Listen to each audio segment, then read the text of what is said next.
నా సునగాడు ఉన్నాడు కదా పుట్లంజడుకు, ఆడు బెట్టింగ్ యాప్ల గురించి అందరూ ఫోటోలు పెట్టి ఏలే నా మీద ఎడుతున్నారు, రాజకీయం చేశారు, అందరూ నా మీద ఎడుతున్నారు అన్నాడు. అరే నువ్వు చేసిందేంట్రా? మా అమ్మ సీతమ్మ దేవుని తిట్టావు, తిట్టి అన్నేసి మాటలు మాట్లాడి ఏమి తప్పు లేదంటావా?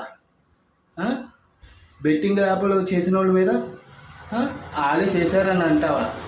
బెట్టింగ్లో యాప్లో డబ్బులు సంపాదించుకోలేకపోయానని ఏడుస్తావా? నీ న్యాయంగా ఉన్నానని అంటావా? సిగ్గులేదంట్రా నీ బొత్తికి? 8 లక్షలు వచ్చినాయని 2 లక్షలు అయితే ఐఫోన్ కొని ఐఫోన్కి సీతమ్మ దేవి పేరు పెడతావా? నీ కొత్త బలిసిందిరా నీకు. నా కొడక, నువ్వు ఇండియాని తక్కువ అంచనా వేస్తున్నావు, హిందూ మతాన్ని.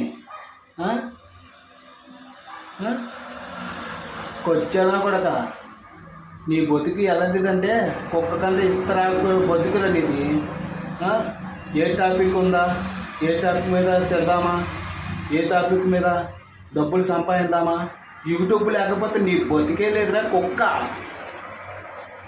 మేము కష్టపడి సంపాదించుకొని అమ్మ నాన్నకు పెడతావురా. నువ్వు యూట్యూబ్లో సంపాదించుకొని మమ్మల్ని తడతావురా కొచ్చా. నీ ఫాలోవర్స్ని ఫాలో అవుతుంటే వాళ్ళేమో నన్ను ఎందుకు ఫాలో అయ్యావని అంటావా? ఎంటుకతో సమానం అంటావా? నీ బతుకు అంతా నువ్వు అంతా. ఇండియా నీలాంటి మందిని ఇంతమందిని చూసింది, నీకంటూ గొప్ప వాళ్ళనే చూసింది. వాళ్ళే మట్టిలో కలిసిపోయారా. ఇప్పుడు నన్ను ఎవరు ఏం చేయట్లేదు అని అంటున్నావు. నిన్ను ఎవరు ఏం చేయరు. అక్కడ భగవంతుడు ఒకడు ఉన్నాడు, ఆయనే చూసుకుంటారా బోకు. నీ పతనం మొదలైంది.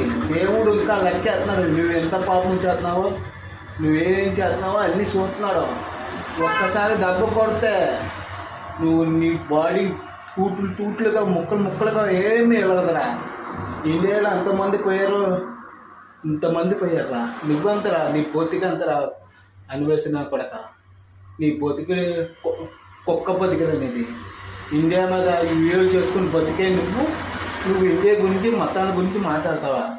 సిగ్గులేదరా నీ పొచ్చా మొహన కొడక, చెత్తనా కొడక, నీ బతుకున కొడక. వాళ్ళ మీద వీళ్ళ మీద ఏడ్చే నీ బతుకు, మళ్ళీ నువ్వు వాళ్ళ గురించి వీళ్ళ గురించి మాట్లాడతావు. బోకేతావు.